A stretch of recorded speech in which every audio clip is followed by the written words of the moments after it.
Do I have a mover? Deputy Reeve Campbell, Councillor Vodden, all in favor? Carried. Disclosure of pecuniary interest. None noted. Moving to the consent agenda. Is there anything? Okay, Councillor Vodden. I'd like to bring attention to 4.2.5, the recreation activity report. One of the items on that report had to do with the wizardry event that took place. And I think there's an aspect of it that is not dealt with in the report.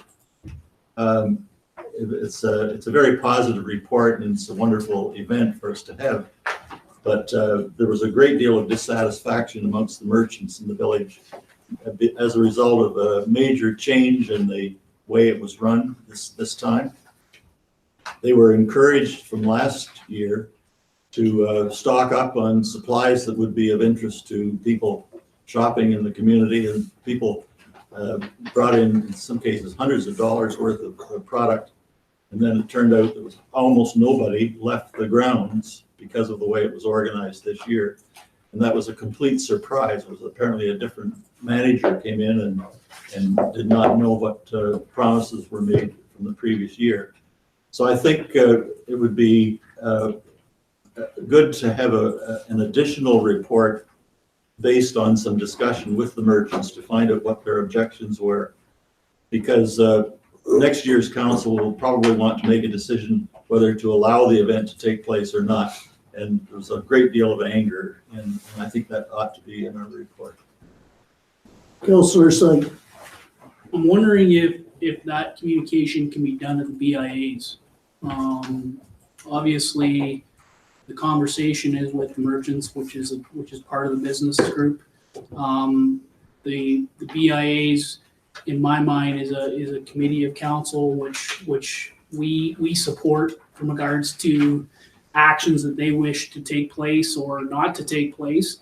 And I'm concerned that if we ask for this report and it doesn't go through the BIAs, basically, then the BIAs are left out in the cold.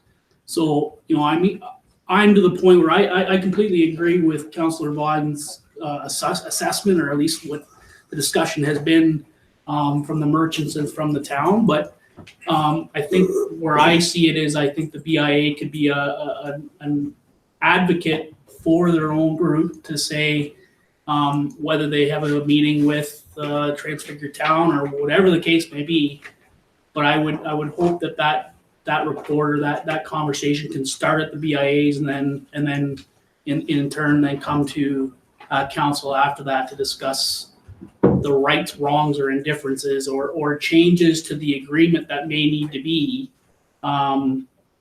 because we got to understand it's just a rental agreement that we signed with them. So at this point, we're not forcing them to do anything with regards to their how they run their event. It's a rental agreement, and that's how it's laid. So we need to be careful about how we want to dictate if that's the case where it is. So I think the best place is to start at the BIAs and let them provide a report, a recommendation to the council on how they see as the merchants and how they can support or not support the event going forward. Councillor Vodden. I accept the points that the councillor is raising here, but the fact is we have a report on this that doesn't cover that aspect of it. And I think that report needs to be amended in some way. It could be done in conjunction with the BIA, no problem with that, but the fact is that we have a report which doesn't relate the whole issue. Well, especially the Blythe BIA, I think they have to be part of what we're looking at in Transfigured Town, and that I think there should be liaison, and that I would look at Blythe BIA taking the lead in discussing things with Transfigured Town organizers, and that if there's need for the council, I want it to come back through the BIA, which is a committee of council. Go ahead. I still maintain that we have a report that's incomplete, and the report is either standing or not. And that's my argument. Councillor Sype. So I guess I'm not, I don't disagree that the report is missing that part of it. However, unless somebody is to call staff and tell them that concern, how is staff to know that? Staff is not to know the displeasure of the merchants because they're not gonna call the township. That they're gonna talk to us as council, and then we have to establish where the conversation needs to arise from. So, I understand the fact that we have an incomplete report, or at least that's the belief or the understanding. However, we have to be clear that sometimes staff isn't aware of certain instances or certain issues that are arising. So as council, probably, I'm guessing sometimes we look at, I'm hearing that there may be staff that thought there was nothing wrong, and now they're hearing it. So the question is, where does that conversation start? And where do we get both sides of the equation to make sure we're making the right decisions based on the right information? So, do I disagree with the fact that there could be a missing or information on the report? No, there's probably lots of reports that we get that don't see all the sides of the story. But I'm saying that the sides of the story that need to talk about this is not staff with Transfigured Town. It needs to start at the BIA, because that's the issue that's rising, not staff and not this council at this point, because we don't really know the agreements that were talked about, the decisions that were made, what they weren't made. So, we need to get everybody on the same page from their perspective, and then come to a recommendation to council to see how we support that event going forward, or we don't. So I think that's the part. Nothing to say that what Brock is saying or Councilor Vaughn is saying is not right. But I just find it very difficult. Sometimes staff is not going to be aware of certain issues that are involved. And it was the recreation staff that were in charge of it. They were in charge of the rental, the agreement of the rental and work on the property, not necessarily the rest. So I would look at that as a BIA or an economic development, rather than, so that, agreed, there isn't the broad stroke, but we don't expect recreation department to take care of everything. That they reported on what they were supervising and what they knew about. Thank you.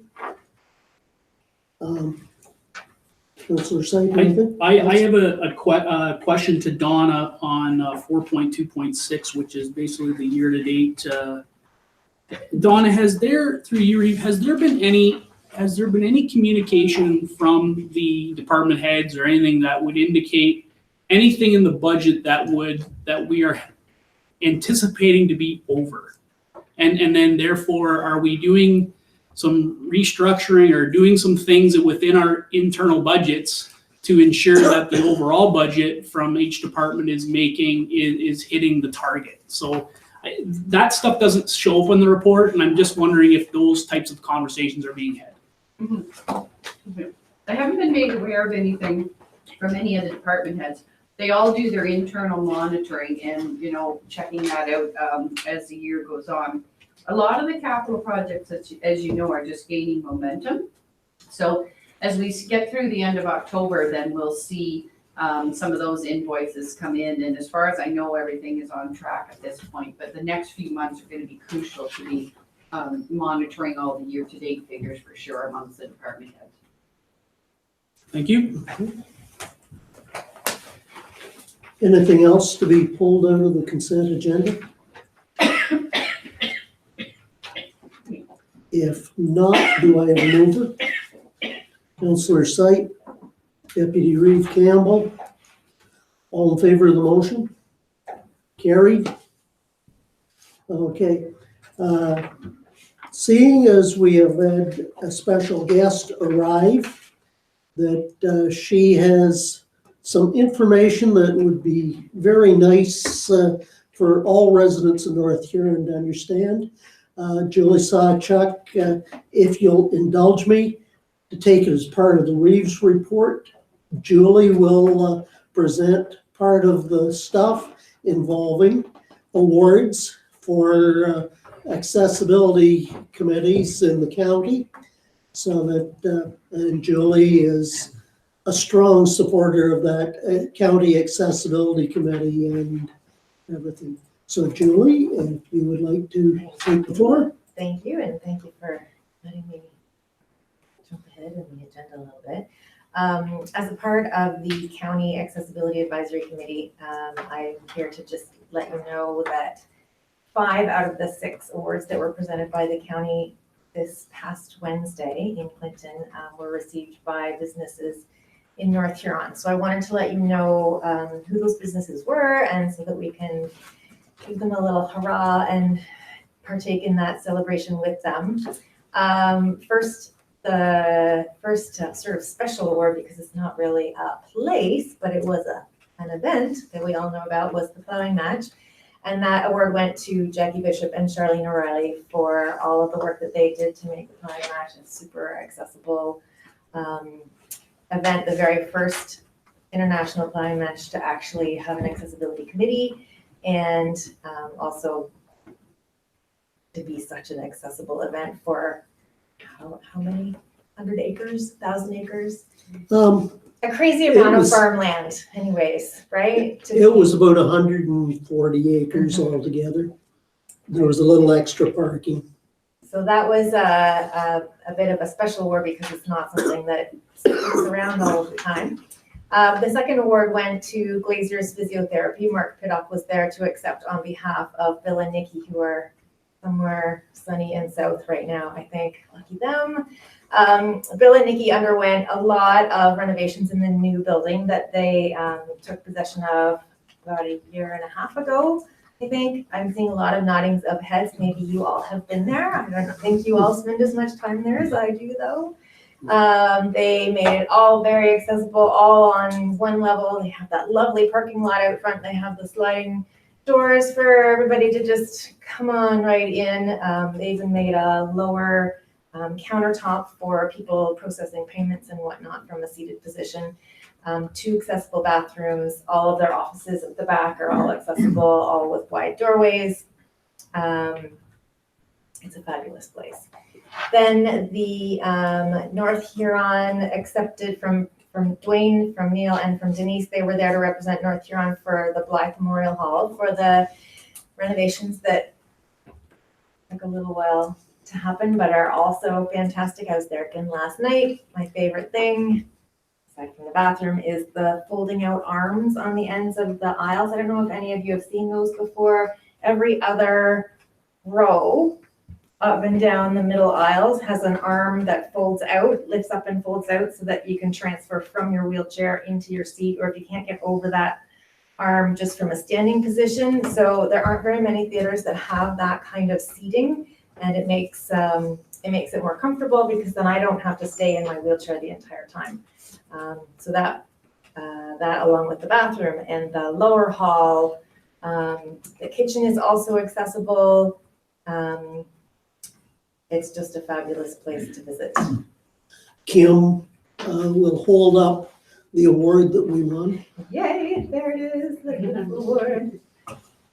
Will you put that on somewhere in the hall where people will see it? Can you put it in the display case there by the box office? We will look at that, but it will definitely be on there somewhere. Awesome, that'd be fabulous. And then Barb, Major McEwen, and Rob Hutchison were there on behalf of the North Huron Health Team. You all know the old Wingham Public School site that was made into the North Huron Health Facility. It is a fabulous place because, like, for me going in there, I can see my doctor, I can see the nurse practitioner, and I can visit the pharmacy all on one level. I guess you can go up in the elevator to see the other parts of the family health team. But the magical thing about that place is the bathroom. And the reason why it is magical is because it has an adult size change table. And I imagine that very few people would even know that that was a thing, let alone know somebody who would be needing to use it. But what it means is, I mean, you know that doctor's appointments, you kind of don't really get a choice as to when your doctor's appointment is. And you never know what's going to happen when you leave the house. And there are a lot of moms that have kids with disabilities, and those kids are growing up and they don't fit on those child size change tables anymore. And there are a lot of adults that also have incontinence problems that will have an accident, and you need a place where they can have dignity, they don't have to lie on the floor, and they can get themselves cleaned up or have help getting cleaned up. And that's where that adult change table really comes into play. And I don't know if you know or not, but it is now part of the code, the building code from 2016, that all newly renovated and constructed bathrooms have space for an adult change table. It's not actually in the code that the table has to be put in place, but there has to be space for it. So North Huron has taken that next step. Regardless of the code, they put the table in, and it was the right thing to do. Cowbell has one as well. So there's now 2 places in Huron County that have adult change tables. That's it. 2.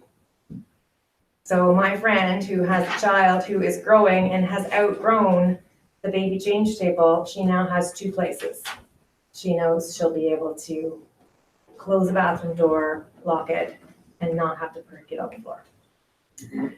So anyways, that's another reason why that place is so awesome. And then the last place that is a North Huron award winner is Huron Midwives.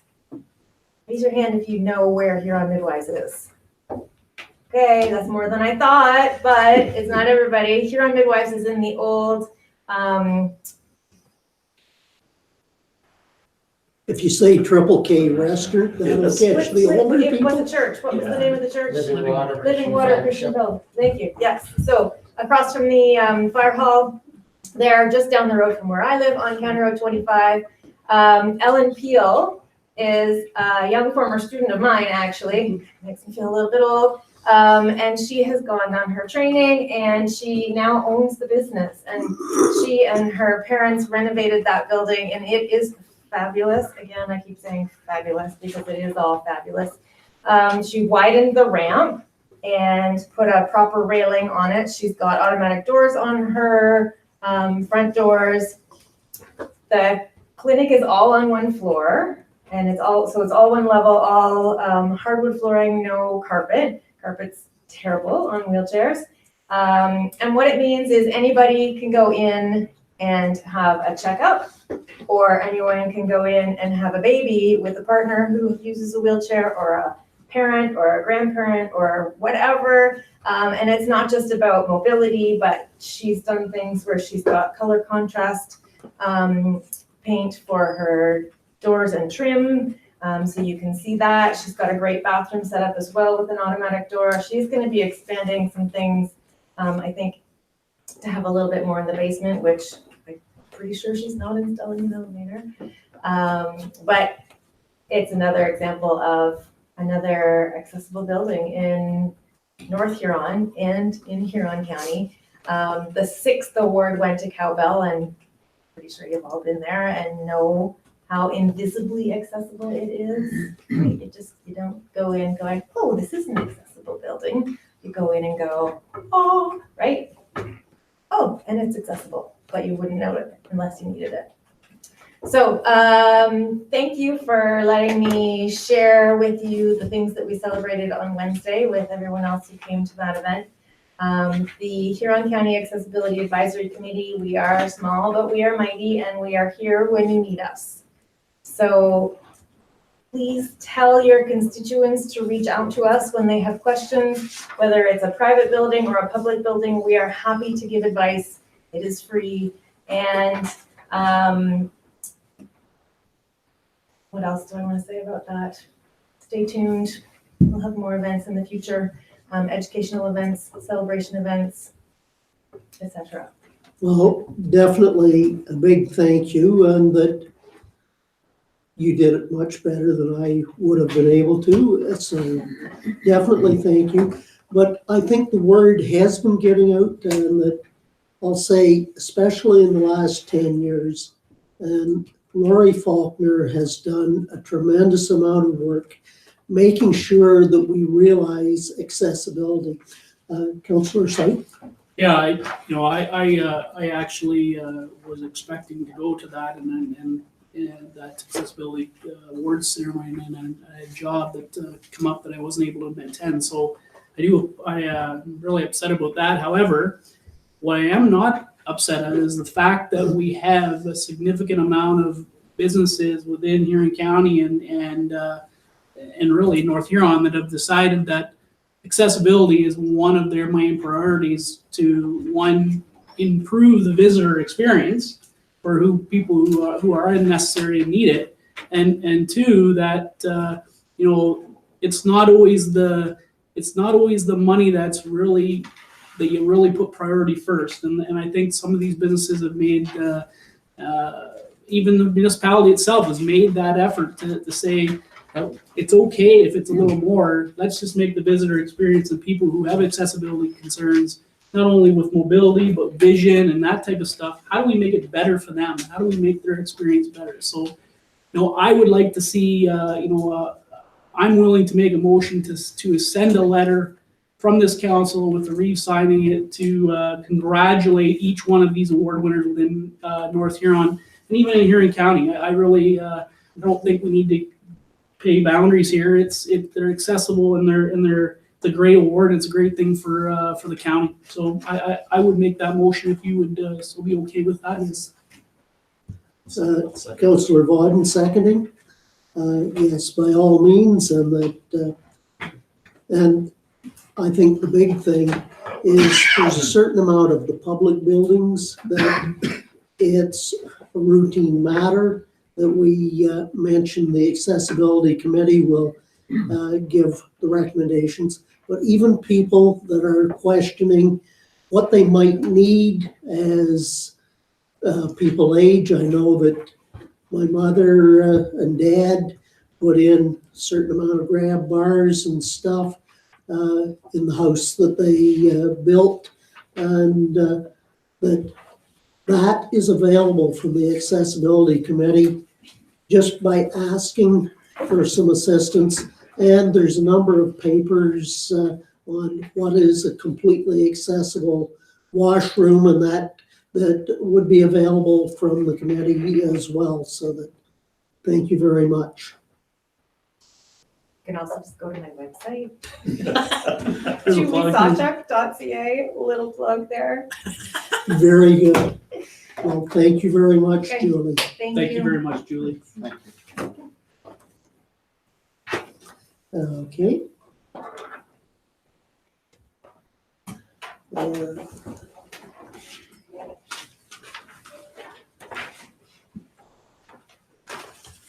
Moving forward to 6.11, the Huron County Improvement, North Huron Community Improvement Plan.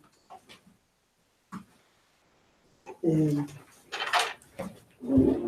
that we've read that over, and that for the community improvement plan,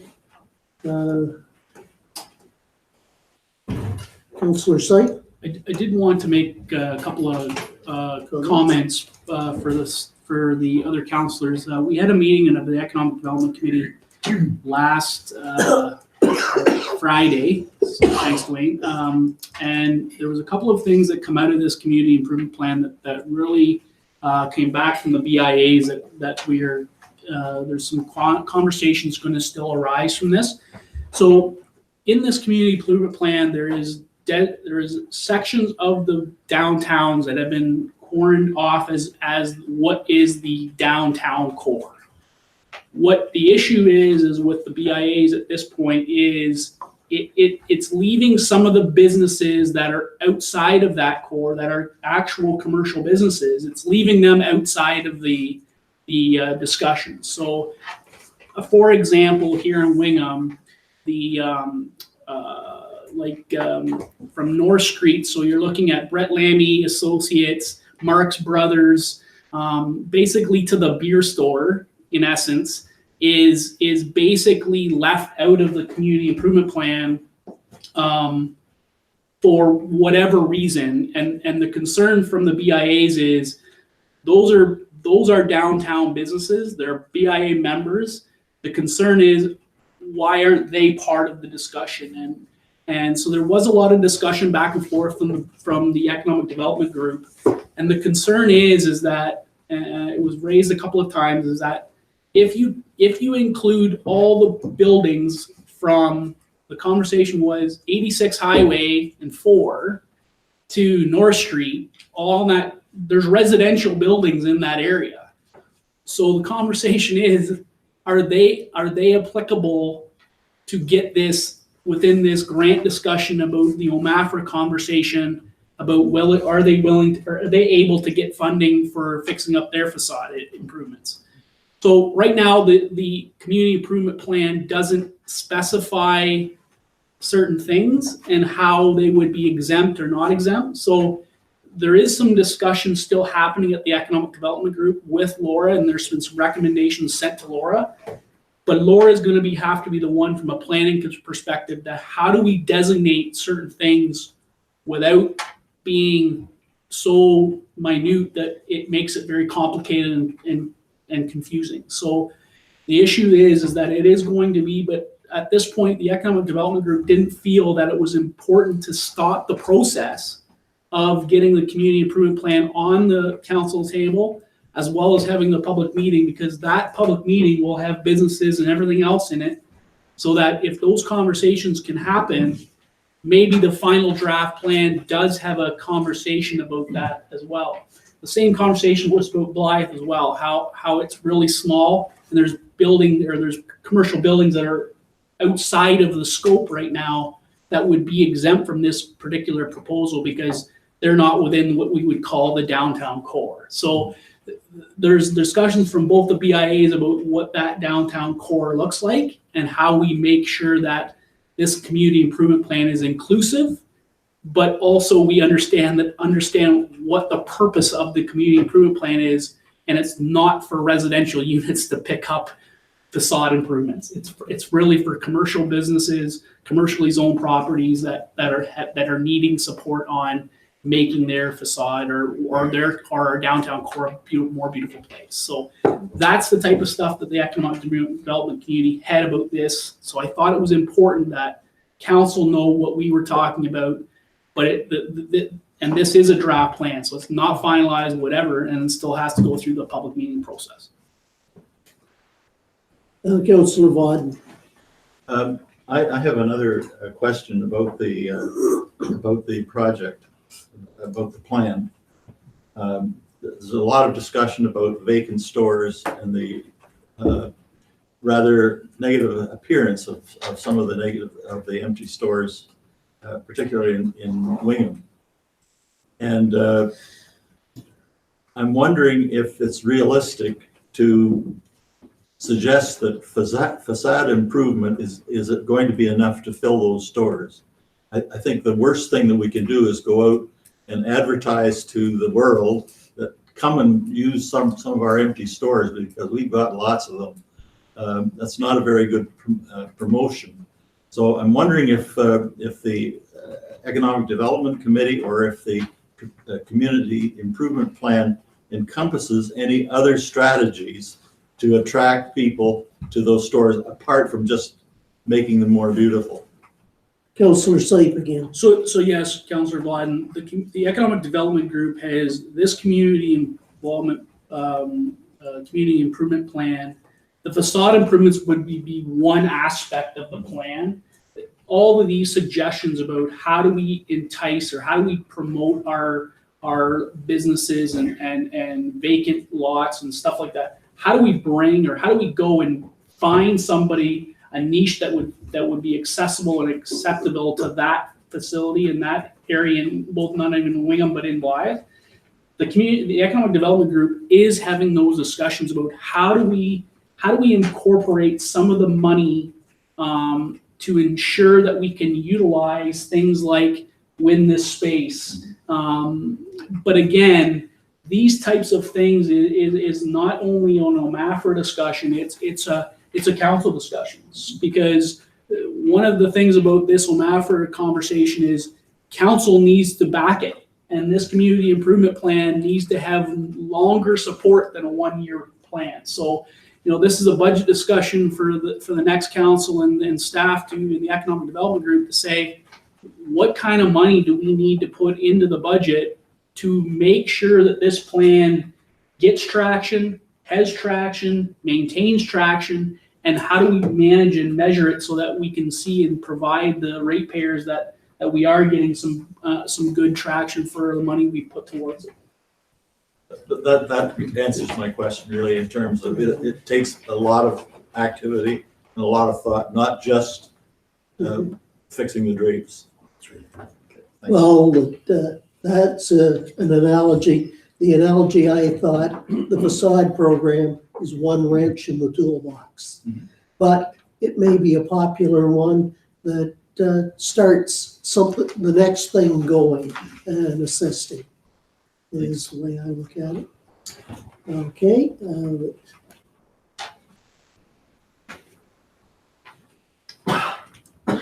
And we I'll make a motion to. accept this for information.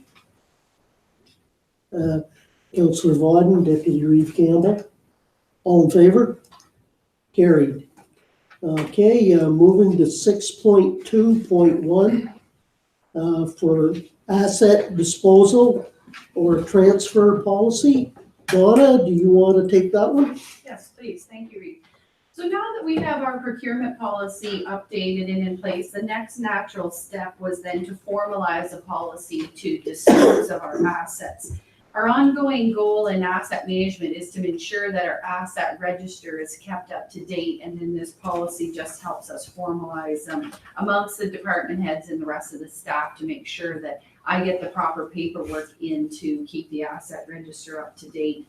So as you look through the policy, I have summarized a lot of the points in my report, and the decision to dispose of an asset may be based on one or more of the following items.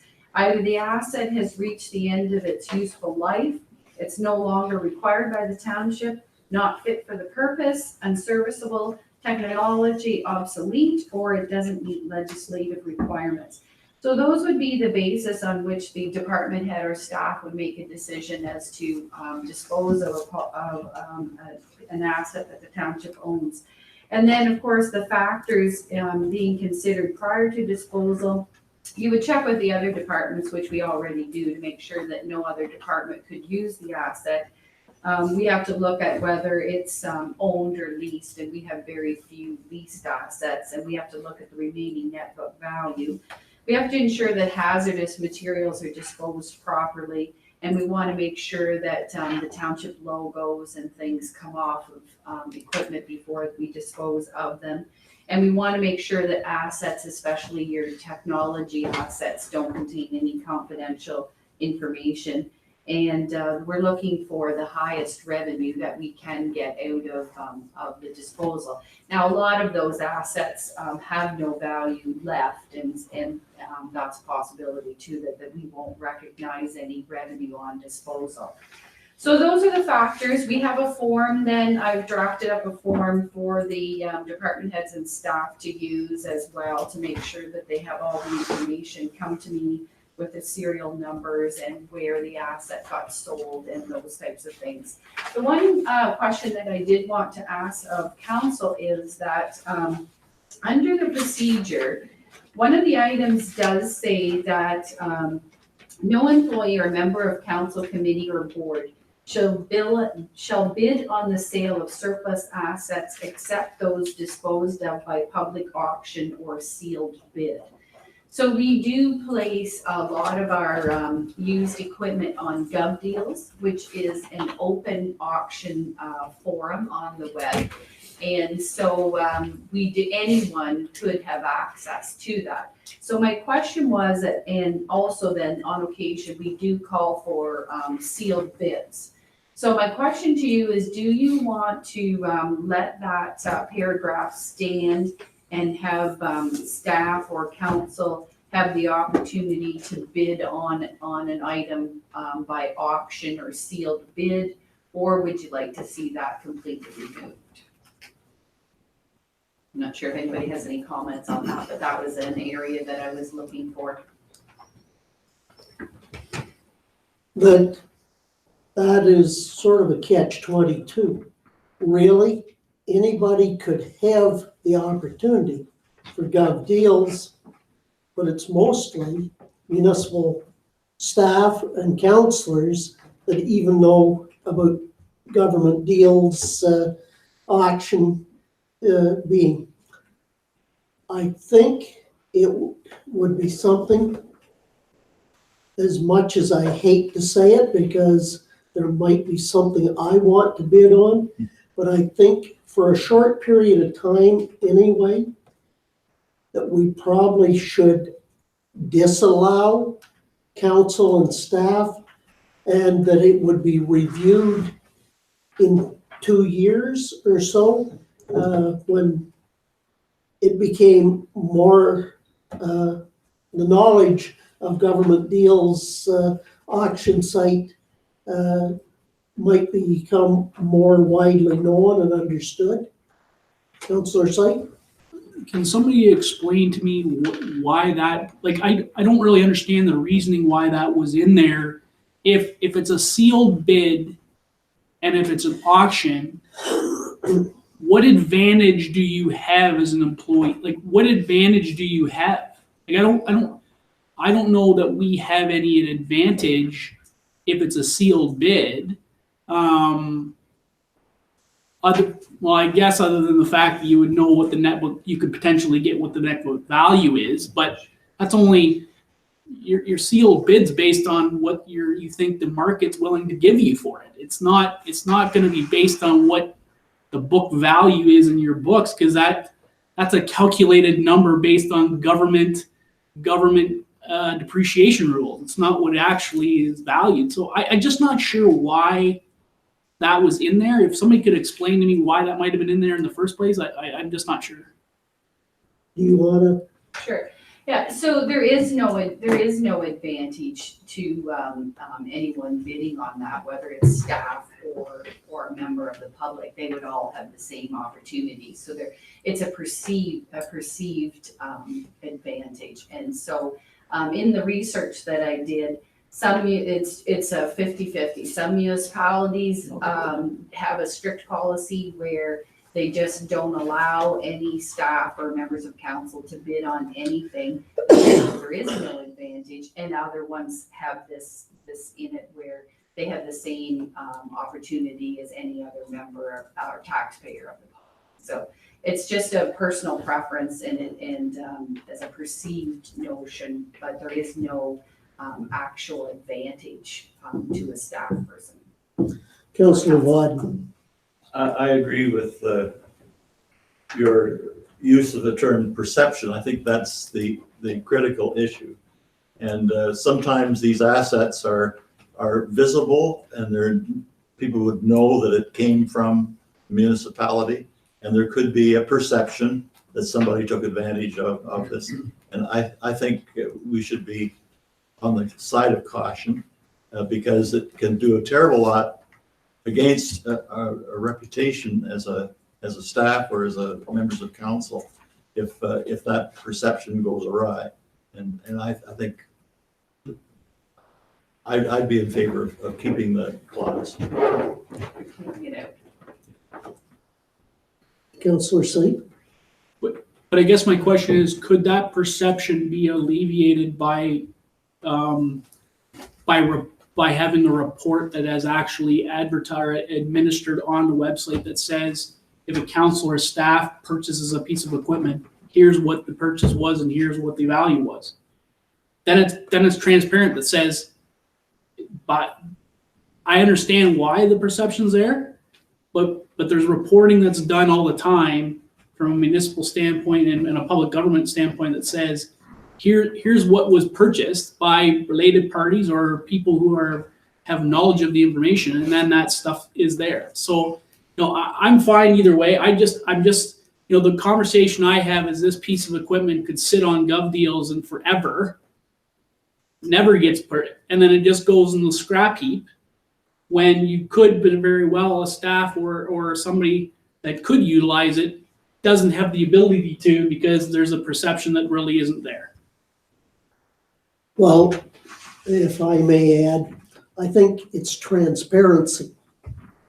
It came up in a council meeting that it was, and those people that don't read all the things that happen in a council meeting or view online our meetings.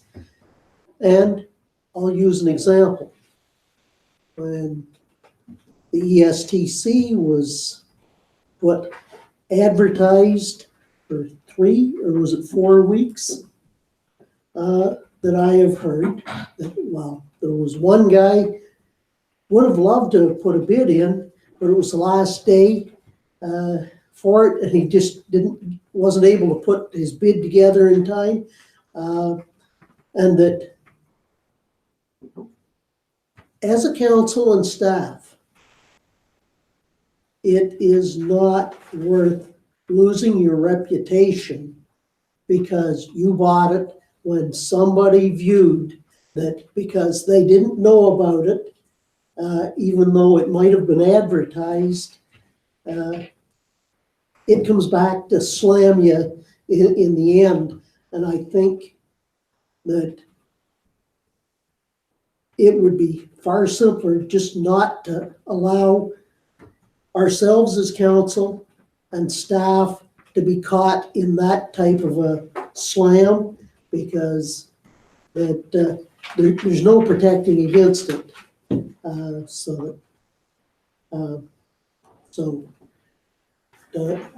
Donna, do you have some more? Thank you then. So if that's what council is in favor of, I will change the wording to say that no member is allowed to bid on any surplus equipment. And I also just wanted to point out though that this policy, we have separate policies though that deal with the sale of land. So this has nothing to do with the sale of land. And then what I would like to do is make that change and then bring a bylaw back to you for at the next meeting to enact the policy if there isn't anything further. Councillor Slade. The only question I have is about where you say an asset has reached its useful life. I'm assuming by when you say that, you're actually an asset, you're actually disposing of it because it's reached its useful life. Just because it's reached its useful life, you're not going to dispose of it even if you're still using it, correct? Right. That's correct? Right. Okay. I just want to make sure that the comment was like just because the asset reaches its useful life, we're not all of a sudden now just going to write it off, like we're going to dispose of it. Like that's not I just want to make sure that was what I read and understood. Okay, thank you. Okay, so if there's nothing further, then that would be the plan for the next meeting. And so you Mover for that. Yeah. Councillor Sype and Councillor Ritzman-Tenenga. All in favor? Carried. Okay. Okay, 6.2.2, the draft investment policy. Donna? Yes, thank you, Reed. So another policy that I've been working on is our draft investment policy. And it's laid out in the regulation, which is attached to the draft policy, what eligible investments that municipalities are allowed to make. And as I said, it's all laid out in the regulation. So that would be part of the policy. And again, what I would like to do here is to get the policy passed, but actually I wouldn't do any investing until the new council took place. And one of the things I've added into this policy is that there's a lot of onus on the treasurer to manage the investment policy. But one of the things I put in as an addition under item number 10, reporting, myself, I wouldn't feel comfortable unless I gave a report to council before undertaking any investing to let council know what the dollar amounts are, the term, and the expected rate of return where applicable. So like, I mean, if it's a bond or something, then you know what the rate of return is on those types of things. So that's an additional reporting requirement that I built in for my own comfort level. Some of the other things that are outlined in the policy is when you can invest past 10 years And basically, it's to that follows for reserve funds. And it coincides with when you need the money. So in most cases, we need the money. We save up for, as you know, there's many things that we can't purchase all at once. So we save for them over a few years. And then we have the opportunity to possibly invest that money until the purchase is planned and it goes ahead. So the objectives of this policy are, of course, adherence to the statutory requirements, preservation of capital. We can't afford to lose any money, so we have to make sure that anything that we would invest in is secure. Maintain liquidity, so when we need the money, it has to be available for whatever project.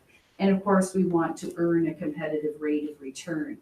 So with some of the things that are going on with the impending sale of EST and with the money that we have accumulated in the water and sewer capital reserve funds and in the cemetery funds, those are some of the areas which I would like to invest some of that money so that we can get a better rate of return. Now, we're getting a decent rate of return. I monitor the interest and such. Now we're getting about 1.95 or 1.91, I believe it is, on a lot of our accounts, or 1.75 on some of our other accounts. But the high interest savings account, which is through LAS, it's earning just over 2% right now. So it's one of the most popular, safe and secure investment avenues that municipalities use. And so that would definitely be an area which I would like to look into. Also on Thursday, I'm meeting with the CIBC Investment Council to review some of their investment opportunities for secure investments for municipalities as well. So there's some different options out there. And as I said, we're over the past few years, you know, when we had Memorial Hall, we funded that and waited for the money to come back in. And there's been different projects off and on that there hasn't been a lot of extra money available to invest. So the first step is to get your policy in place, because you can't invest unless you have an actual formal policy. And the other point to that is that although it's not mandated, having a formal adopted investment policy is a recommendation of the gas tax funding. And we just recently went through our gas tax audit, and the only point they made was to recommend that we have formalized this policy. So it's been something that we've been working on over the last couple of months anyway. So I'd like to have it carried through and actually get it adopted. So as you've looked through it, do you have any questions? Or again, on this policy, what I would like to do, as I said, is to have discussion this evening, then bring a bylaw back in the next meeting. But I actually would wait until the new council came in before I brought a report forward on amounts to be invested.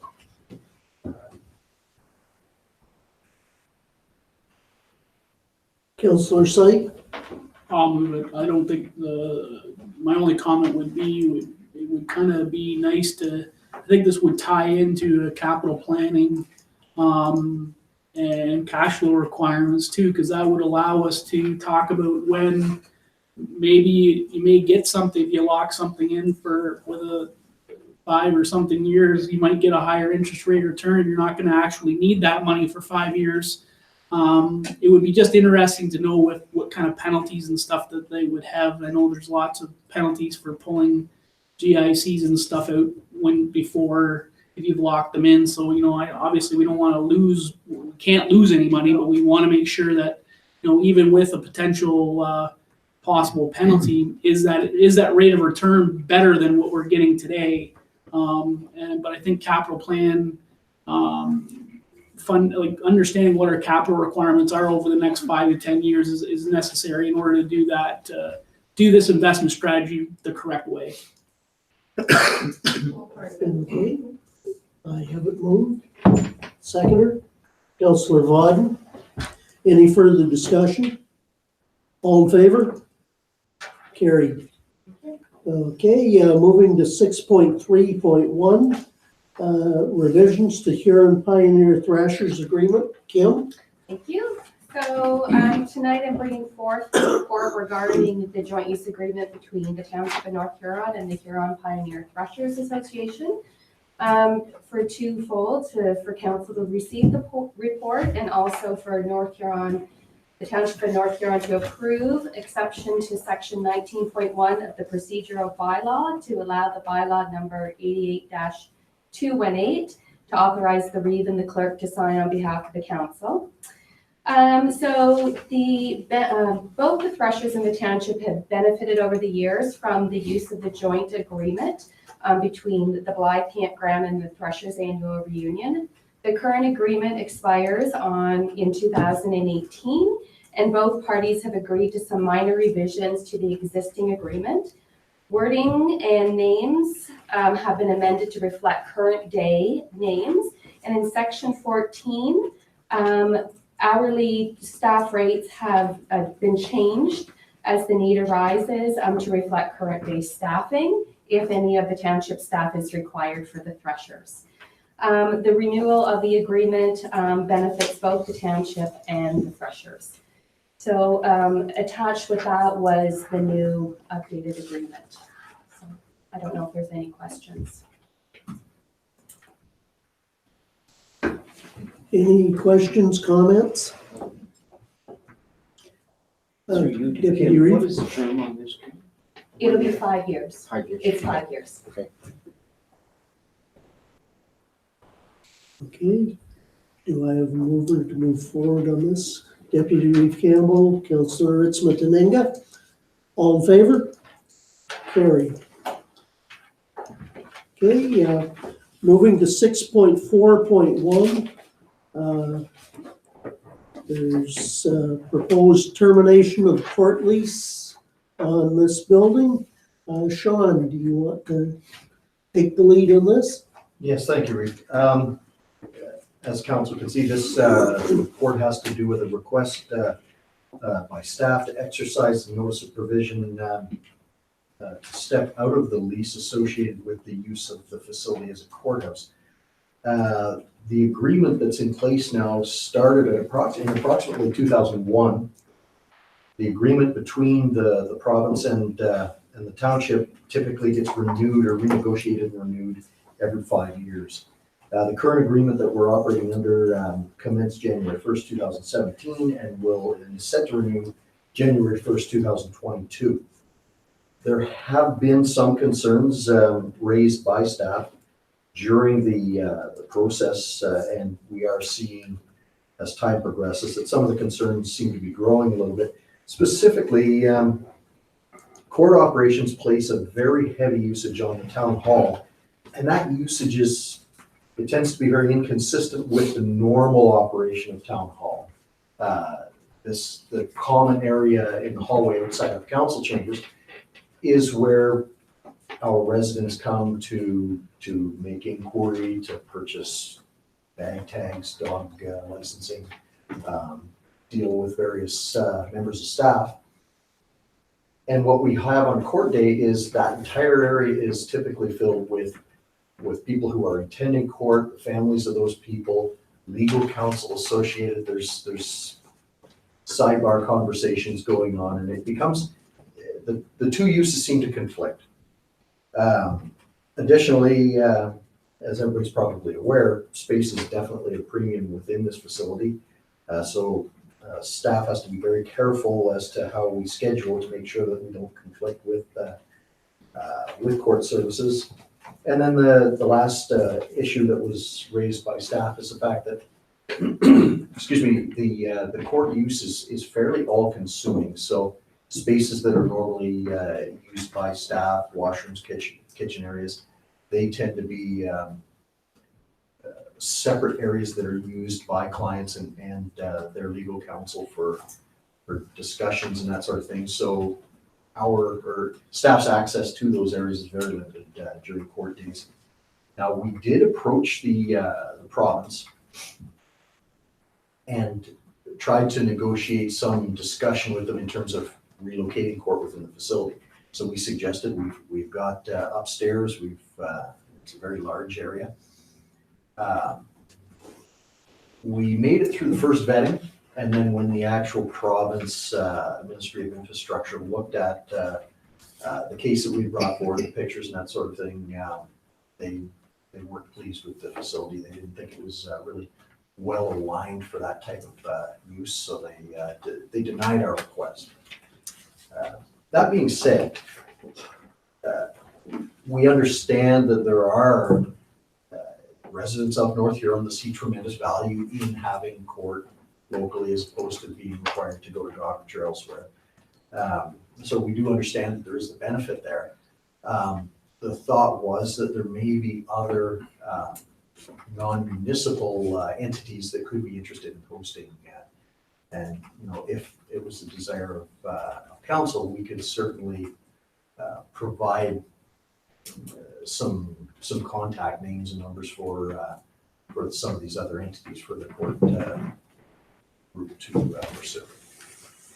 As far as a financial impact on the municipality, the existing agreement is for $110 per month. So the overall cost or the overall revenue stream represents $1,320 per annum to the municipality. So we didn't feel that this was going to tip the scales in any one direction. Deputy Reeve? Through you to Sean, do we have an obligation to find them another place? Or are we doing that out of the goodness of our heart? Through you, Reeve, yes, there is no obligation. The lease is very simple. It's a 6-month notice period, which would put us into May before we would be out of the court hosting business. We just thought that there are these other individuals in the community, so if the value was seen in us trying to encourage them to find a place locally, we could provide them. Is there other comments? The one thing that I'll say is by the time you provide court security and different times, that means calling a person in on overtime for court security. It's costing quite a few times what the remuneration back to the township is. So that dollars and cents would be far better without it.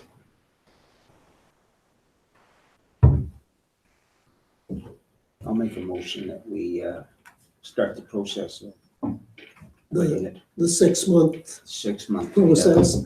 Councillor Vodden seconding. Yes. Okay. Any further comment on this?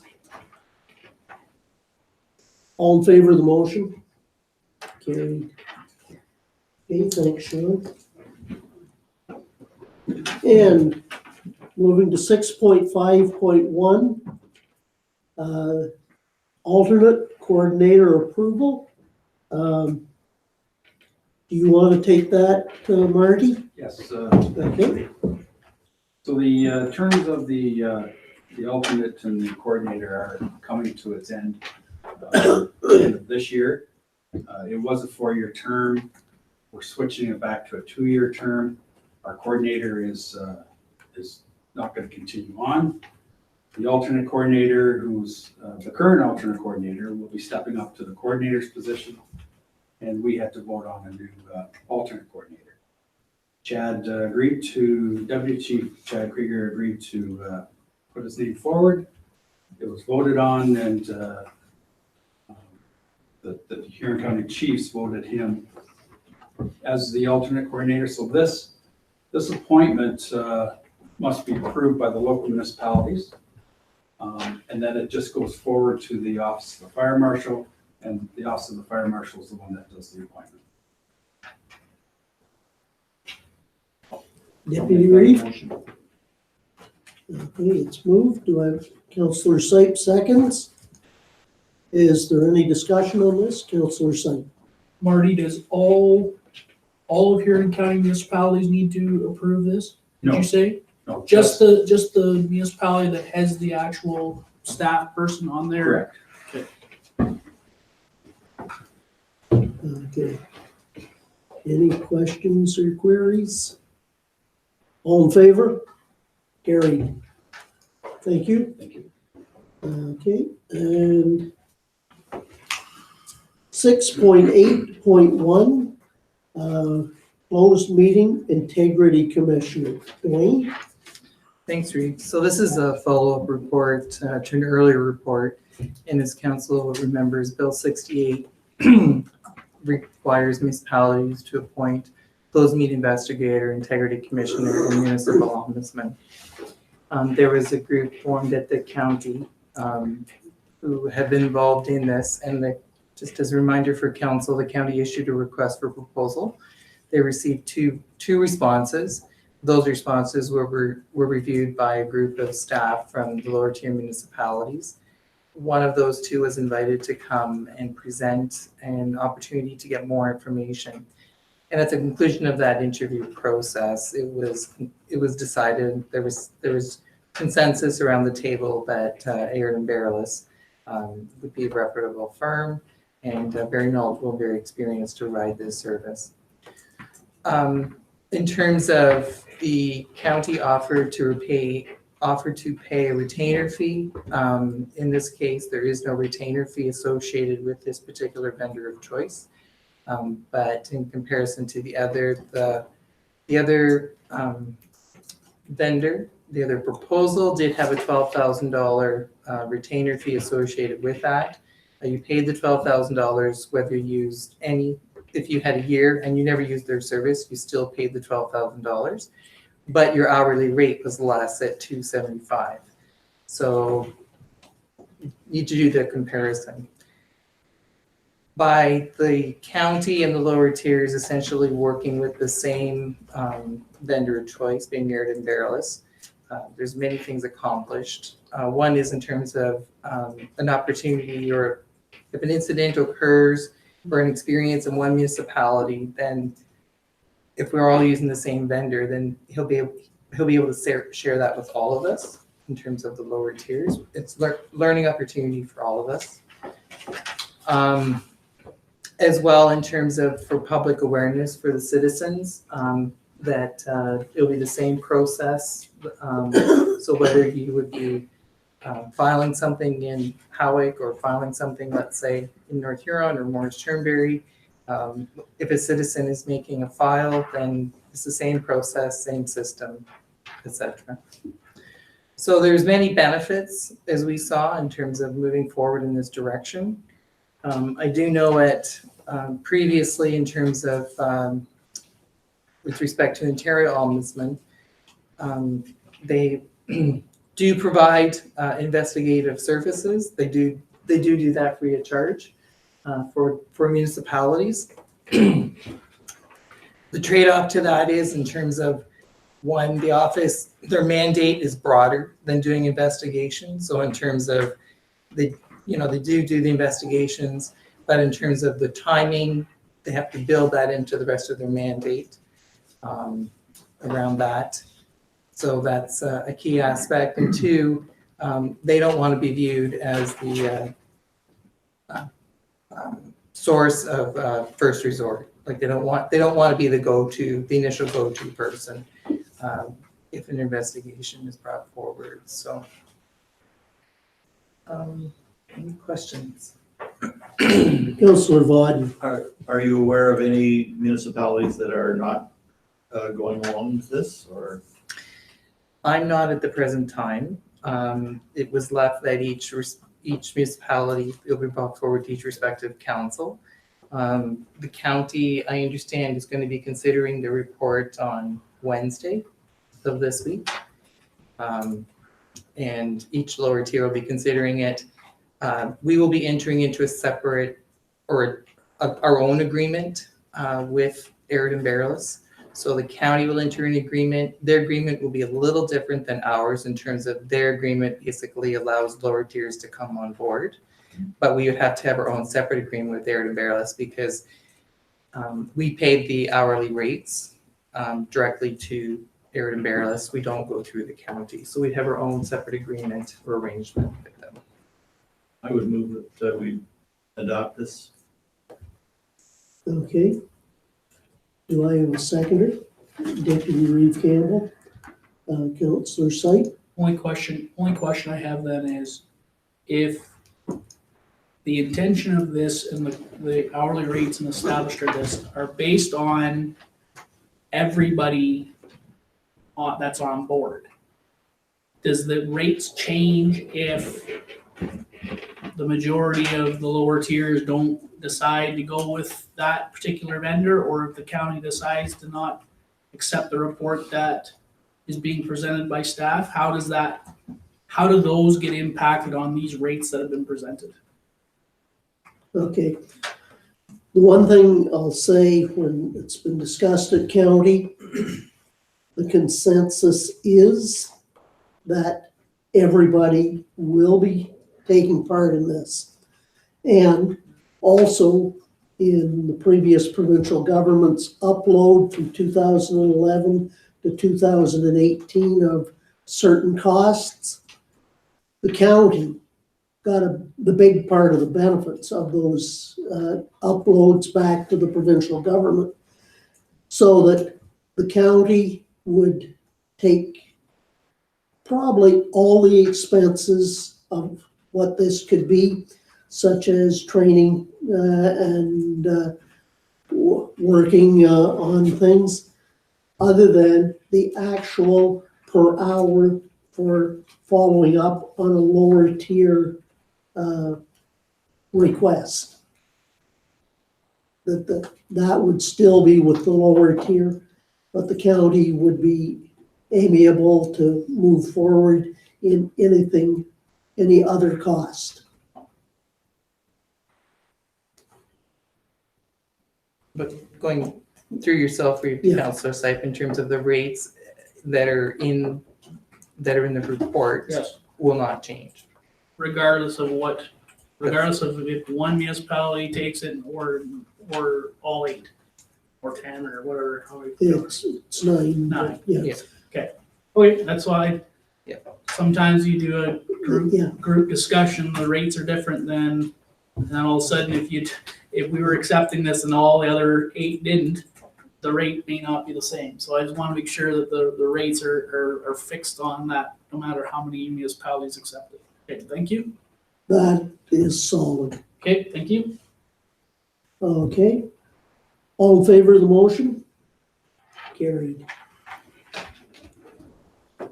Okay, moving to correspondence. 7.1. Royal Canadian Legion Branch 180, Wingham, Ontario. Request permission to close Wingham streets for the Civic Remembrance Day service on November 11th, 2018, from 9:30 a.m. until noon. So that we would do that, and further that Huron County Highways, North Huron Fire Department, EMS, Wingham Police Services be advised of these closures. Do I move it? Okay, Councillor Sipe, Councillor Ritzman Taninga. Any discussion? All in favor? Carried. Okay. And 7.2, the Wingham Pee Wee hockey team requests for consideration of donating back the cost of ice rental for a fundraising event. And the recommended motion is that the Council of the Township of North Huron receives the correspondence from the Wingham Pee Wee hockey team for information. You are moving or No, asking a question? I'm going to ask a question. By doing this, if we were to accept this, we would be setting a precedence here. My suggestion is, because I'm a diabetic and maybe have a soft spot for this, that maybe the council and the staff could throw in some money into a pot to partially cover this as a donation from us for them, so that we don't have to put this through as letting them have the ice. I see the benefit of it, and I think it's a very good cause that they're fighting for here. And so I would make that a suggestion. You can make that a motion if you like, but that's. Councillor Sipe.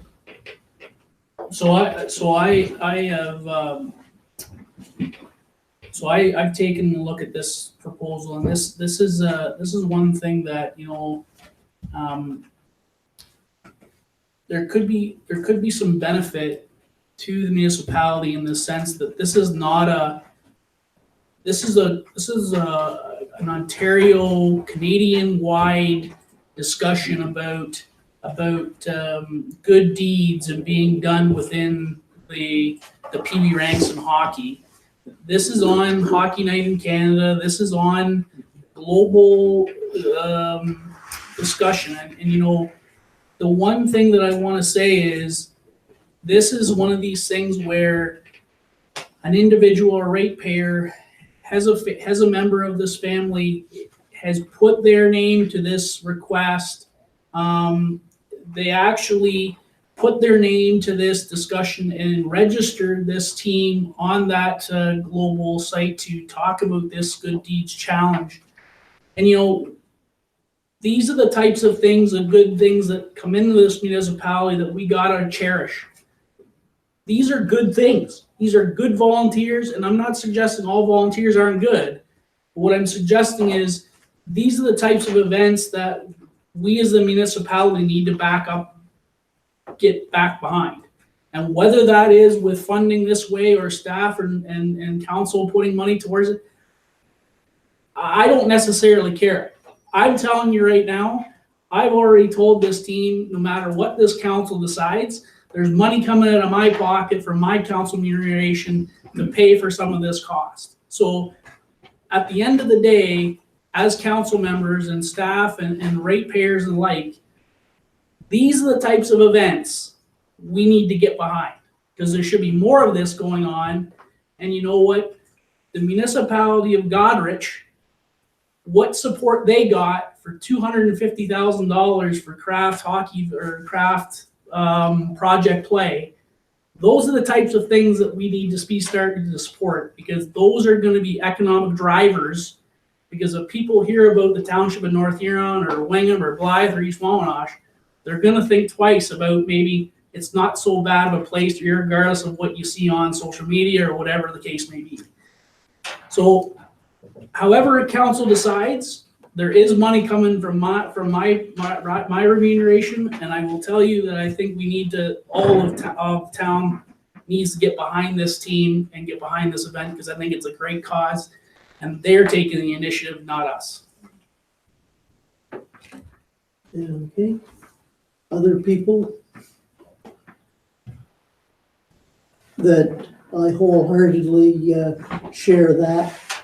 The thing of it is, something like this, I routinely make a donation to it, whether it officially comes to council or not, when asked.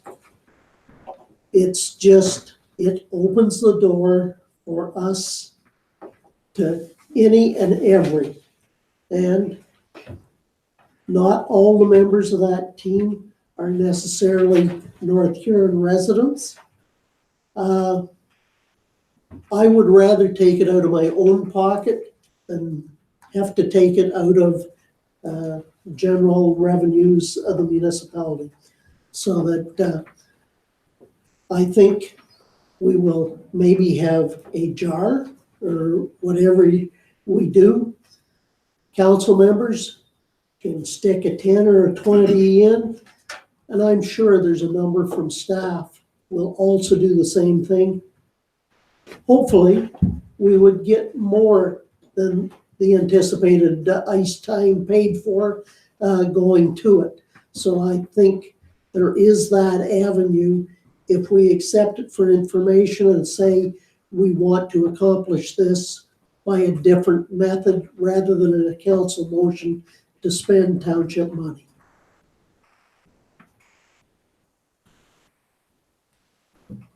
Okay with me? Are you going to make that? I'll make that a motion. And Councillor Ritzman seconds it. Okay, all in favor of the motion? Carried. Thank you. Okay. Well, my part of my Reeves activity report was done by Julie, which did an excellent job, and I'm proud to see how North Huron has caught on to in new or rebuilds, that we actually work with the committee for getting the work done. Also, I think it deserves strong mention that at the IPM down at Payne Court, that Lucas Townsend from Blythe was the reserve junior champion, so that he qualified to compete in the 2019 Canadian Plowing Championships and earned a number of awards, including a $2,000 scholarship as well. Well, Jordan Shortreed, winner of the sulky plow class using horses, was the first ever young horse plow person to win that class at the IPM. Well, Jordan's not quite in North Huron, he's not far away, so I believe it is worth noting. Okay. I think that just mention that there is video of the all candidates meetings if somebody wants to view them from the websites, the BIAs. And in coming in to witness the start of the voting procedures and verify that all counts were at 0 for the start of voting. They were. And we had one eager voter. She was on the phone at 9 o'clock to vote, so that basically before we got through really talking about it, she had voted. So that, and that it was what, 130 some the first day. So that we do have residents that are definitely looking at it, being active with it. And for anybody that is possibly a little nervous about phone or internet, we have the kiosk here at Township Office on 17th and 18th. There will be kiosks from 3 p.m. till 8 p.m. in both the Belgrave Community Center and Blythe Community Center. So we hope everybody exercises the right to vote. So I'll leave my remarks at that. Is there council members? Deputy Reeve? Yeah, one day last week, we have almost had a fatality in Blythe. I'm taking away this from Mr. Bodden tonight. We had a school bus that was met with a transport truck with all the lights going, the sign out and everything, drove through everything. And they were unable to get any numbers or anything off this truck, a tractor trailer. The family was really quite concerned. This was at the corner of North Street and Highway 4 in Blythe. So I'm going to make a motion that we ask our staff to look into getting some speed signs of some kind with lights on to give us the speeds of some of these vehicles that are still going through Blythe. As much as we educationally have done, it's not doing a whole lot in Blythe. I'm sorry to report that, but that's pretty serious. Councilor Bodden? The county has purchased a speed sign that registers speed of oncoming people and maintains statistics on whether the strategies we're using for calming the traffic are working and so on. But they're trying it out in Blythe, and if it works out successfully, now they're thinking of putting it at the other end of Blythe, not the north end, but once they acquire a number of these devices, they can be placed anywhere. But it's a concern all around, and the committee that I'm on is looking at this regularly, and I'm going to take your story on to them as well, because the police are involved in that as well as Transport Ontario. I'll bring that to the next meeting. Just being a school bus driver for many years, I do have a soft spot for this. As a driver, that's something you never have to want to witness yourself. And it does happen. Also, pardon me, also with that package of materials I brought back from AMO. And I believe that it would be that long before the current provincial government will allow photo radar to be used by municipalities. That in this, would we allow staff to investigate and bring back concrete information as to when it might be available, so that photo radar for speeds can be used as a traffic calming method, and where that we may have to put a sign back so far from where they'd be sitting that photo radar is in effect. But I believe that would be the true traffic calming within our urban zones, because while they wouldn't lose points from photo radar, they would get hit with the fines. I received an email today from an organization called Black Cat or something like that, which is a radar sort of device. I was wondering if other people got it, and I guess so.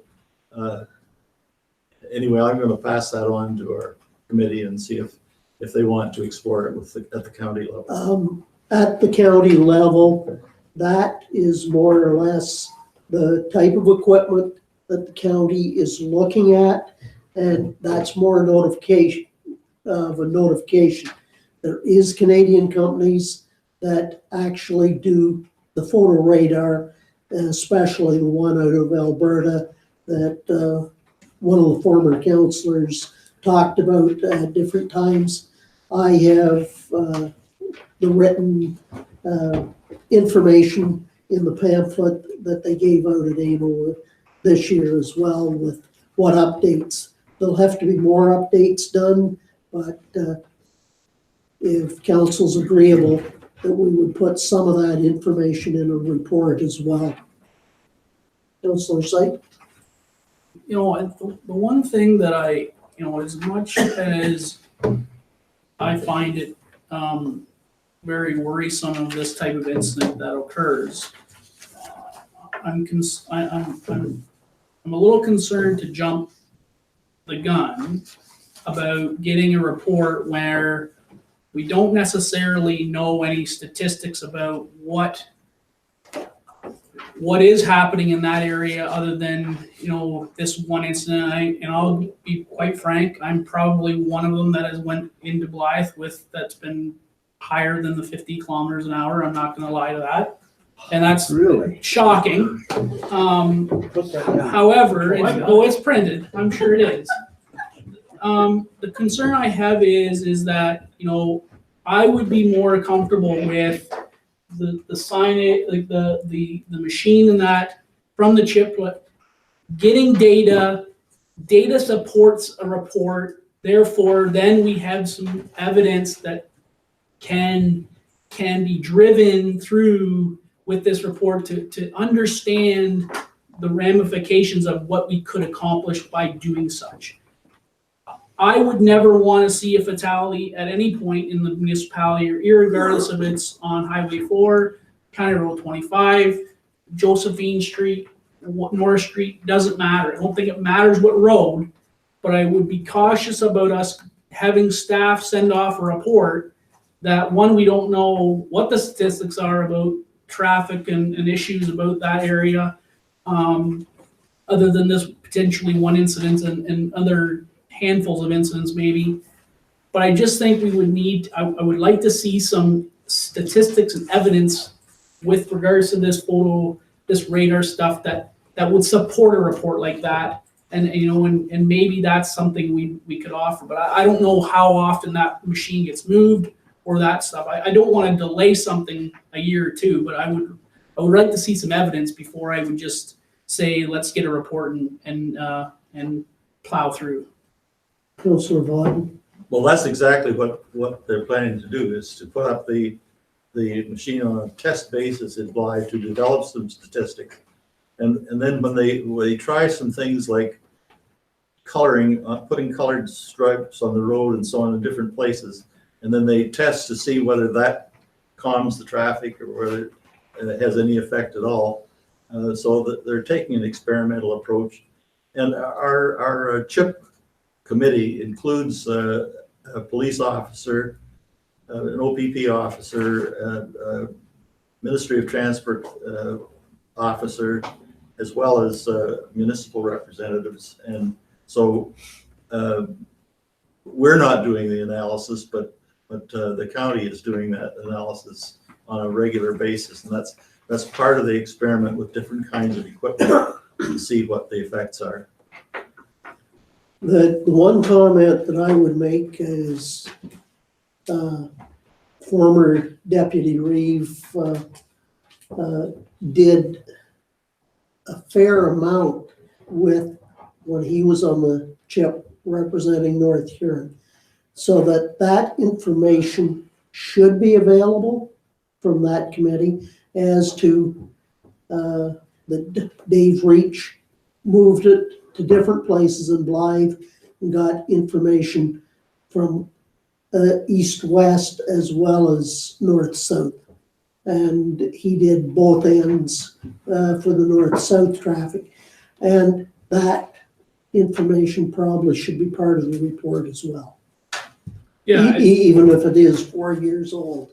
I guess, Bree, that's my concern, is I wouldn't want to send a staff member to go out with a report that we don't have any evidence to support what conclusion that we're trying to do, other than the fact that we've had a potential incident that could have resulted in a fatality if not for the luck of whatever. I just think evidence-based reports tend to gain a lot more traction than just, the emotional aspect of where we go and we just think of them by emotion is the potential casualty. So, I think evidence-based things is the right approach. And if that's the type of stuff where staff is going to do that, I would be in full support of doing that.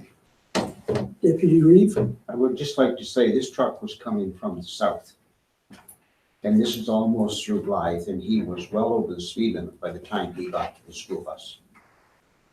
And I had it happen when I drove the school bus, the guy went through my lights, but my students were educated that if I said you need a license plate, you have the license plate, and we did have a conviction over it.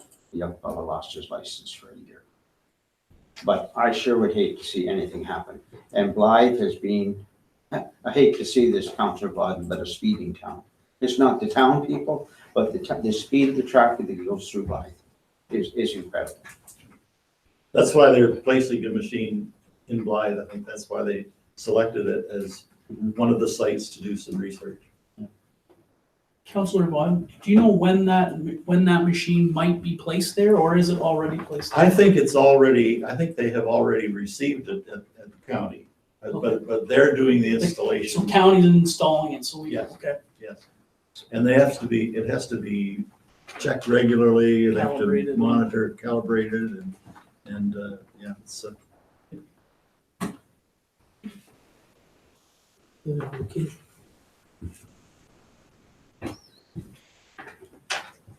What do we have for a motion on this?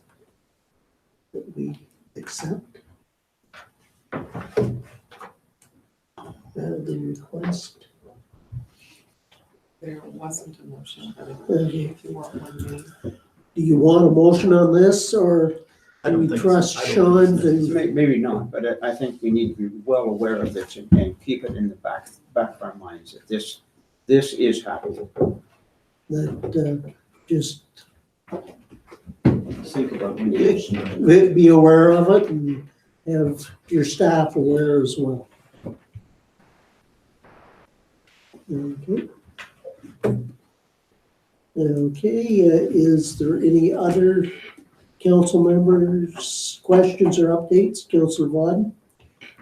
Yeah, I've already brought this to the attention of staff, but I'm concerned about a barrier that has been put up over a right-of-way on Blythe Main Street between 392 and 398 Queen Street. That's between the Maple and Moose store and the library.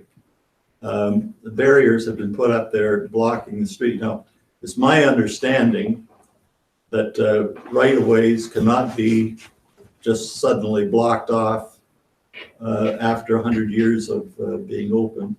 And I think this was done without any approval of our staff. And I know they are looking into the legalities of this at the moment, and that will become clear probably after some time. But I think it's a matter of concern to me that this would be done in an arbitrary way without any consideration. The fact that I think the property is now owned by someone, I don't think that changes the legality. It doesn't matter who owns the property. If it becomes a right-of-way on an established route, as far as I am aware, it's always a right-of-way unless there's some legal action taken to prevent it. So it's being looked at, it's being considered, so it's in good hands. But I'm just very concerned about the fact that the way this was done and the way that we've been bypassed as a council. That this is on the lane Yes, behind, coming out to Queen Street, beside the library, between the library and the Maple and Moose store. So there are two cement barriers that have been placed, one at the sidewalk level on Queen Street, and one at the entrance to that little gap leading out from the back alley. oh, okay. But we will have you make yourself aware of what's happening there. Thank you, Reeve. We have spent some time looking into, in fact, a fair bit of time looking into some of the easements, and it's a fairly complicated piece of property. So Yeah, okay. we'll get to the bottom of it. Okay. So, That's fine. is there anything else from council? Councilor Sype? There is a couple of things I did want to mention. So I was glad to be able to, before the Blythe All Cans meeting, to stop off at the Wingham Firefighters Open House, the detachment here at the open house up here. They had all the trucks out, and we actually there was actually a splendid day or splendid evening for their event. It wasn't like tonight or anything like that. I haven't had a chance to contact or communicate with any of the firemen to see how the event went with regards to attendance, but those are the types of things that our first responders do take great pride in showing off what we have to offer within the municipality. So I want to give some kudos to them, as well as I believe the Association of Blythe had one as well. So I do want to give them kudos to that. October the 28th, they are again having a fish fry that has been promoted quite extensively in the municipality, effectively starting today. So I did want to make mention of that because that got great reviews last time they had it within the municipality. So I wanted to make mention of that. We've had a lot of conversation and discussion tonight with regards to that, the juvenile diabetes fundraiser for the Wingham Peewees. In conjunction with that day that they're having a 3-on-3 tournament, they're also having a meal at the Knights of Columbus. Sue is putting on a spectacular meal for whoever would like to buy tickets. It is on social media as well. I believe it's $15 for an adult, and anybody under the age of 12, I think it's $10, and it's there's a poutine bar and a French fries and whatever else you want to have. It's healthy food for all those people who are I'm assuming that are diabetic. I'm not one of them. I will be partaking in it for sure. So I did want to mention that because it is again, it's one of those community events that it's going to a great cause, and there's definitely lots of publicity out there that hopefully they get some satisfaction about that. So there is a couple of things here that I wanted to mention. There was one on 8.2.1 here with regards to the appointment of a police services rep.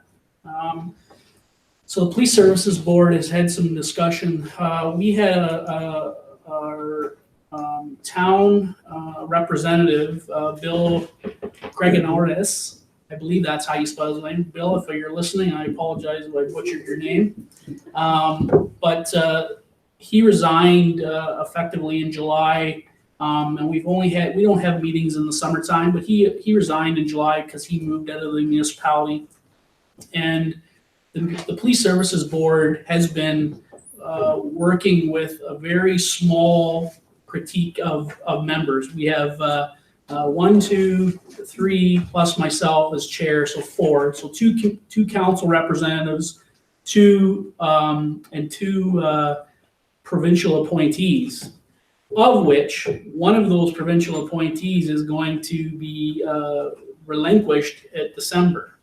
So with no real understanding of whether that process is going to change or to be extended or what. So, no matter what happens with the police service here in Wingham and whether it goes to the OPP or not, you still need a police services board. The police services board still exists. It's still a requirement. So, one of the things that we as the police services board have talked about is we need the municipality to either begin the conversation of looking for a member via advertising or however, because it actually is an appointment by a council, not by the police services board. We don't get that luxury of doing that. So, one of those things is we need that for quorum purposes, but also we're going to need it because the provincial appointee process has not got any faster in the last 2 to 3 years. And with everything being reviewed at the provincial level, I don't see it getting any faster anytime soon. So we are hoping that the council will start the process of looking for a community representative to appoint to the police services board. In the meantime, that's what I've come tonight to talk about. Going to Deputy Reeve Campbell. The reason I've been smiling, this is something that's always just been with the police service board. And getting provincial and federal reps has always taken an awful long time, a lot more time than what it should. And I don't know how you even go about to speed that up. But this is a township one, so it should be easier. Go ahead. So what I will say is this: at every zone meeting, there is a conversation of provincial appointees. In every meeting, there is no solution to the abundantly of what it takes to get this process sped up. Should get the premier on this. He does things really fast. The one concern I did want to voice too, as well as for the police services board, is we have to understand that we have two council representatives, me and Yolanda. Both are running in a re-election right now. So effectively on October the 22nd, we may not be a part of that police services board come December 1st. So that's reality. We talk about it in a police services board. We had to make sure that we need continuity of a police services board because that's real. That's reality that we live in. And ultimately what happens is that if we don't have that right now until a new council comes in, your police services board becomes very, very inexperienced, but it also becomes a conversation of continuity and making sure that you still have one, because it's hard to get people to sit on these committees, and it's not going away. the question I'm asking, really what we have to do is advertise immediately and give a possible list of candidates for the province to choose from for a provincial appointee. This council could make a decision if they wanted as to recommending an individual, but I think the big thing is advertise that there's a position available for a community rep, and that we actually need some applications, and being such, it's the Wingham ward that is directly affected. Should it be from Wingham or any place in North Huron? So that was a very good conversation that we had at the Police Services Board. The Police Services Board is in no way saying it has to be a Wingham resident. That's The right. fact of the matter is, if everything goes the way the conversation has been, and the Wingham Police Service doesn't exist, it becomes a Police Services Board for the OPP. Therefore, it doesn't matter. And all honestly, it shouldn't matter if you're a Wingham ratepayer or not. The ratepayers of North Huron, I'm guessing they've had to deal with the police service at one point in the municipality. So, they may have a different aspect about what needs to happen about programs or call volume or whatever the case may be. The Police Services Board was very clear. We are not looking for a specific individual from any specific ward. We're looking for applicants. We're looking for this council to take those applicants, understand what they're looking for, look what we have or what we need, provide that documentation to those applicants, and then let the process happen as it is. This council has to provide the community representative. There's no sense of us putting in a provincial appointee thing right now because we have two. So we have the two. It's just the process is gonna go take a long time before we get to that part. Right now, we need the community rep to help us with quorum. And right now, if we did that, I think by the time, we have a Police Services Board meeting tomorrow. Our hope is by November's meeting, we may have somebody, or at least an applicant that is available to talk about whether this council is willing to accept that and move the process forward. Okay, what I would say that we need to pass a motion to advertise for a community rep for it. Some of the wordsmithing that for your meeting tomorrow night, you need to know that this council wants to get it advertised and get at it as soon as possible. And that some of the wordsmithing can even happen after your meeting tomorrow night in the final wordsmithing. But what we're doing is a motion to move forward to advertise for people applying for a community rep. I'll do that. Do I have a seconder? Councillor Ritzman-Taninga. Any further discussion? All in favor of the motion? Carried. Thank you. Okay. I did want to mention 8.2.2 as well.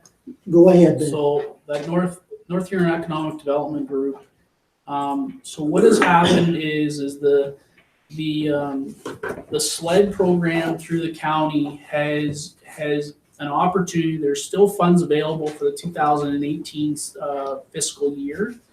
So what the Economic Development Group talked about was, in principle, this council has talked about the potential move of the museum to and creating a tourist information place within the location of the building of the old train station. Obviously, this council cannot sign anything because of lame duck. We can't sign any lease agreements or whatever the case may be. However, what we can do is the Economic Development Group thinks that this SLED funding might be a perfect opportunity to, apply for this funds, which talks about improving the North Huron visitor experience, not only within just the museum, but within the visitor and how they come about and see information with regards to the municipality. And they're talking about how we can get this money now, because if you get this money, you have 12 months to spend it. So this is not a discussion where this program would be only county funded by the SLED program. The municipality has seen, or the council today has seen in principle, money that we are going to have to spend in order to make that process happen and what that visitor experience is going to look like. So we've asked the Economic Development Group at the time, Denise was at the meeting with Dwayne, we asked, do you think it would be possible to be able to prepare an application for the visitor experience portion of that move, to think about getting this money now, understanding that we're probably not going to be in a position to start spending it until the new council comes in and actually makes the decision to actually make that move.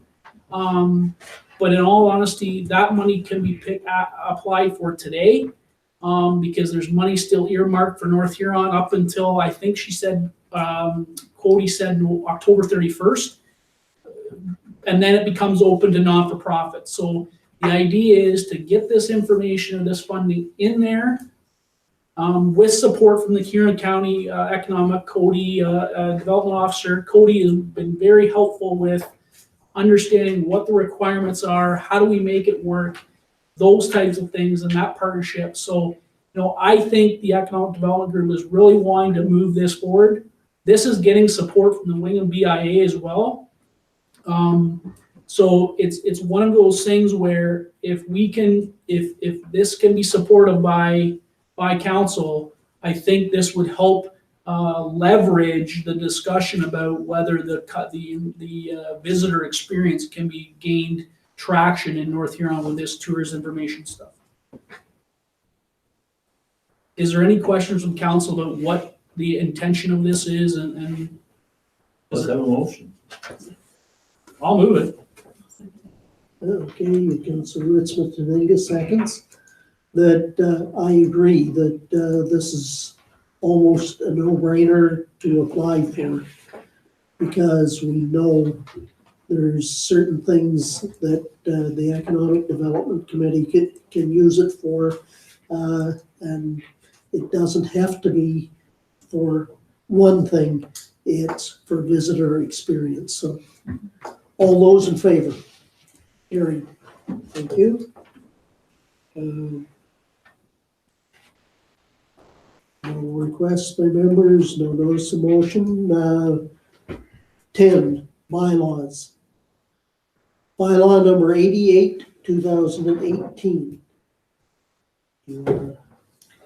Bylaw number 88, 2018, being a bylaw to authorize the reeve and clerk to sign on behalf of council a joint use agreement between the Township of North Huron and the Huron Threshers and Hobby Association, Inc., be introduced, read a first, second, third, and final time, signed by the reeve and clerk, and be engrossed in the bylaw book.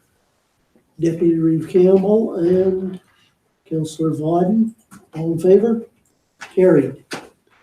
Okay, 10.2, bylaw number 89, 2018. Bylaw number 89, 2018, being a bylaw to provide for rules and regulations for the care and control of cemeteries owned by the Township of North Huron, be introduced, read a first, second, third, and final time, signed by the reeve and clerk, and be engrossed in the bylaw book. Councillor Ritzman Tenega. Councillor Sight, all in favor? Carried. Okay, is there any announcements?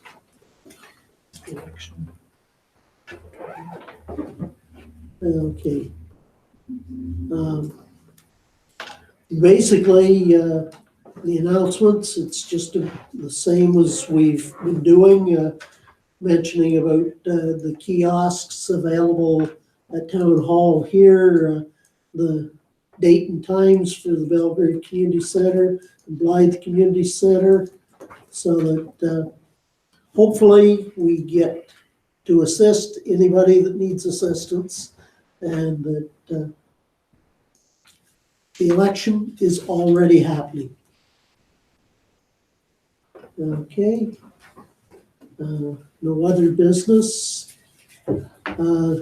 The point 13, the closed session, are reporting out that there's a possession, plan, procedure, criteria, or instruction to be applied to any negotiations carried on or by or behalf of the municipality or local board. There's litigation of potential litigation, including matters before administrative tribunals affecting municipality or local boards.